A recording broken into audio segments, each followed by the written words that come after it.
Hey, I know Matt Wilkins already kind of did a video kind of like this, but I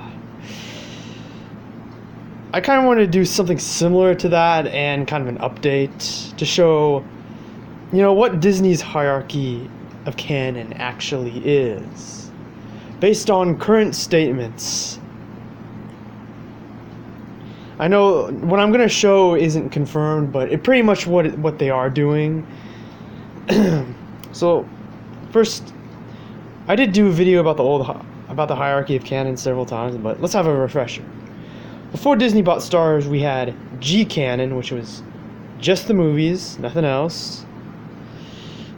T canon was basically just Dave Filoni's Clone Wars. It wasn't the Clone Wars micro series, which was kind of strange if you ask me.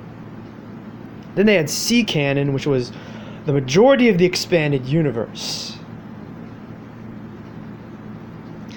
S canon was stuff like the old Marvel comics, stuff that doesn't quite fit, but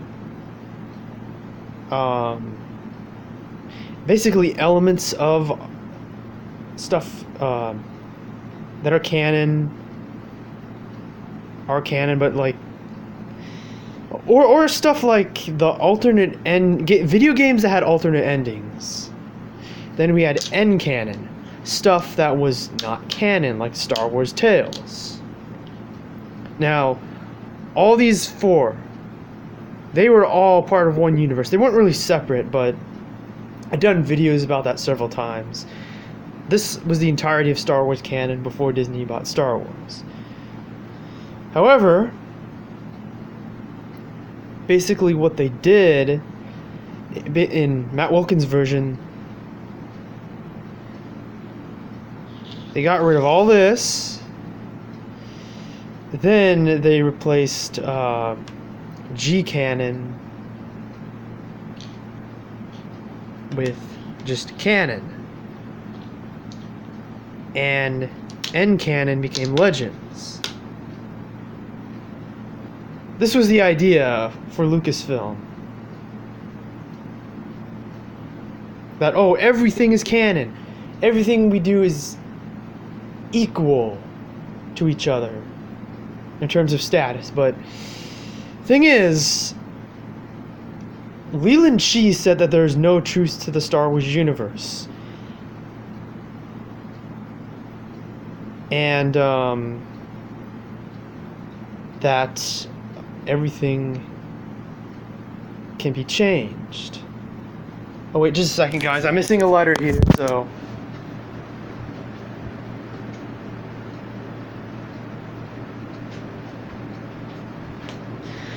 So anyway, yeah, like I was saying, he said that there's no truth to the Star Wars universe. And based on what he has said, I'm going to create what the hierarchy of canon for Disney Star Wars actually looks like. Alright, so we have, the first thing we have is M for movies.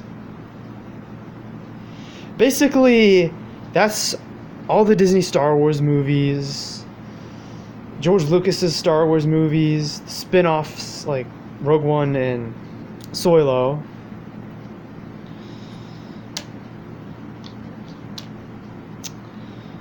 And then we have